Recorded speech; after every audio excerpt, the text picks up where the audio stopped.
you need patience. And that brings me to the next defining feature of a philosopher, which is a below average pace. So slower than average pace, which might sound bad. Like, oh, that means Brad is slow at his job. No, not necessarily. It just means that his natural state is not to move at a crazy fast pace. He doesn't mind actually being more patient, more laid back, and he can do something over and over again, which is perfect for underwriting because guess what? We look at 500 deals a year.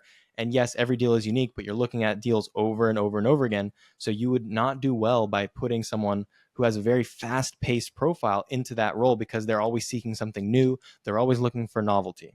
So for me, the quality is in the quantity, meaning I'm trying to spray it out as much as possible.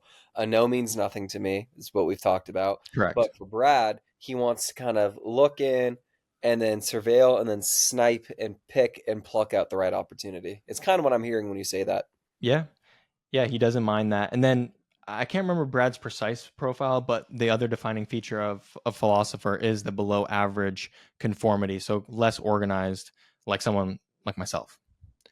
So that's Brad. And then finally, I'll talk about Dasha, then we can move on. So Dasha has a great profile. Dasha is a coordinator, and we actually have quite a few coordinators in the house.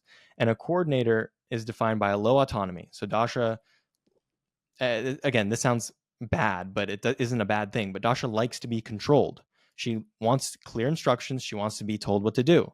That's perfectly fine. And that's great for a coordinator. That's great for her position. Well, it makes sense because she really is kind of the office czar of sorts. She kind of spearheads every angle from, doing really important investor relation work to sorting out a lot of the high level projects to coordinating, what's around the corner as well and kind of get everything set up. It sounds like it should be very process orientated is kind of what it would make sense from how I know her, but also with that role and that kind of archetype as well.